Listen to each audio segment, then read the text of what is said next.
जय हिंद सभी स्टूडेंट को। कुछ एक्स्ट्रा स्टफ है पैराबोला में जो अभी तक पूछा नहीं गया है। सो जिस हिसाब से आपके एग्जाम का जो लेवल है वो बढ़ रहा है, उस हिसाब से पैराबोला में कुछ चीजें हैं जो बस आपको कट टू कट याद रखनी है, क्योंकि अगर इस इन केस उसने कुछ भी पूछा इस बार तो इससे ज्यादा लेकर नहीं जाएगा। तो वो कुछ चीजें हैं फोकल कोड के बारे में जो मैं आपसे डिस्कस करूंगा। आपको बस कुछ चीजें रिमेंबर रखनी है। सबसे पहली बात, पैरामेट्रिक कोऑर्डिनेट्स क्या होता है। देखो, पैरामेट्रिक कोऑर्डिनेट्स का मतलब ये होता है जब एक्स और वाई किसी एक पर्टिकुलर वेरिएबल के क्या बन जाए, उसी की टर्म्स में बन जाए। मीन्स लाइक अगर आप इस पैराबोला की बात करो, y square equal to 4ax type का जो पैराबोला होता है, इसको आप बहुत अच्छे से जानते हो। तो Y square equal to 4x का जो भी पैराबोला होता है, उसमें अगर आपको कोई भी पॉइंट कंसीडर करना है तो आप x1 y1 से उसको क्या करते हो, रिप्रेजेंट कर देते हो। अब मैं चाहता हूं कि मैं इसको पैरामेट्रिक कोऑर्डिनेट में बताऊं। पैरामेट्रिक कोऑर्डिनेट का मतलब कि x भी किसी एक वेरिएबल का फंक्शन हो जाए और y भी उसी सेम वेरिएबल का फंक्शन हो जाए। तो पैराबोला के लिए जो y square equal to 4x type का है, इसके लिए पैरामेट्रिक कोऑर्डिनेट हम कैसे चूज करते हैं, ए टी स्क्वायर और 2at। आप इन ये x का काम करता है और ये y का, आप इन दोनों x और y की वैल्यूज को अपनी इस मेन इक्वेशन में पुट कर कर देखो, आपको लेफ्ट हैंड साइड और राइट हैंड साइड सेम मिल जाएगी। ठीक, बस आपको ये याद रखना है कि पैरामेट्रिक कोऑर्डिनेट्स क्या है, जब x और y दोनों के दोनों वेरिएबल किसी एक वेरिएबल के, यहाँ पर t एक सिंगल वेरिएबल है, ये उसके क्या बन गए, उसी के फॉर्म में आ गए, t के ही फॉर्म में आ गए। इनको कहा जाता है पैरामेट्रिक कोऑर्डिनेट। इसकी चर्चा मैं क्यों कर रहा हूँ, इसकी चर्चा मैं इसलिए कर रहा हूँ क्योंकि suppose you have a parabola y square equal to 4ax like this. ये हमारा y square equal to 4ax type का पैराबोला है। सपोज मेरे पास एक कॉर्ड है ये, ठीक, जरूरी नहीं है फोकस से होकर जा रही है ना। ये मेरे पास एक कोई भी कॉर्ड है सपोज। अब मैं पैरामेट्रिक कोऑर्डिनेट यहाँ पर लिखने जा रहा हूँ क्योंकि मेरे पास इस कॉर्ड ने इस पैराबोला को 2 पॉइंट पर टच किया है। तो मैं यहाँ पर कुछ कोऑर्डिनेट लिखूंगा और वो पैरामेट्रिक फॉर्म में लिखूंगा। तो पैरामेट्रिक फॉर्म में लिखने का तरीका क्या होगा, 8t1 square comma 2 8t1 and in the same way 8t2 square comma 2a t2। ऐसा मैं क्यों कर रहा हूँ, ऐसा मैं इसलिए कर रहा हूँ क्योंकि मैं देखना चाहता हूँ कि इस लाइन का स्लोप कितना आएगा। बस मुझे क्या चेक करना है, इस लाइन का स्लोप कितना आएगा।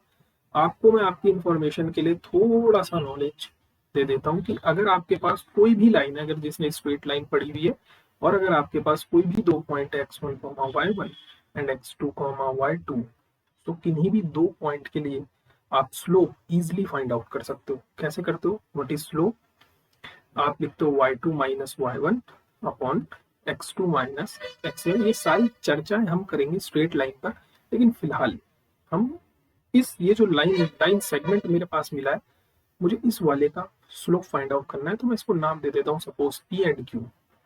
So can you find the slope of this cord. This ये कोई भी कॉर्ड है, ये जरूरी नहीं है फोकस से होकर जा रही है, तो मैं इसको C,0 नाम दे देता हूँ।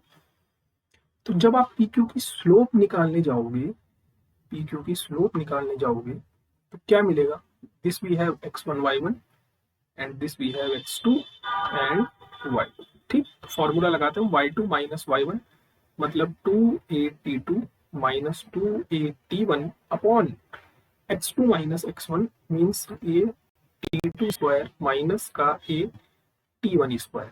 क्लियर। सो ऊपर और नीचे से a कॉमन लेकर हम कैंसिल आउट कर देते हैं। सो हमारे पास मिल जाएगा 2t2 माइनस t1 अपॉन नीचे से a गायब हो चुका है और फॉर्मूला लग जाएगा a square minus b square का। So we have t2 minus t1 and t2 plus t1। Clear है। सो ये कैंसिल आउट हो गया। सो आपको क्या मिल गया, 2 अपॉन t2 प्लस t1। तो किसी भी कॉर्ड का जो आपको कॉर्ड गिवन है, कोई भी जरूरी नहीं है फोकस से जाए, इसकी अगर स्लोप की बात की जाए तो स्लोप कितना आता है, 2 upon t2 plus t1। Clear है। किसी स्टूडेंट ने अगर स्ट्रेट लाइन पढ़ी है तो इसको रिलेट कर पा रहा होगा, नहीं पढ़ी है तो हम पढ़ेंगे तब आप इसको रिलेट कर पाओगे। और स्लोप को दिखाने का एक दूसरा अंदाज भी है, स्लोप को हम टेन थीटा भी कहते हैं। स्लोप को हम क्या कहते हैं, टेन थीटा भी कहते हैं। तो ये एज अ रिजल्ट आपको याद रखना है। सेकंड चीज, ये जो स्लोप है ये स्लोप मिनिमम कब हो सकती है? आप सबको पता है कि मिनिमम डिस्टेंस ट्रेवल की जाती है कि स्ट्रेट लाइन वाले पाथ में, है ना? मिनिमम डिस्टेंस जो ट्रेवल की जाती है वो एक स्ट्रेट लाइन वाले पाथ में ट्रेवल की जाती है।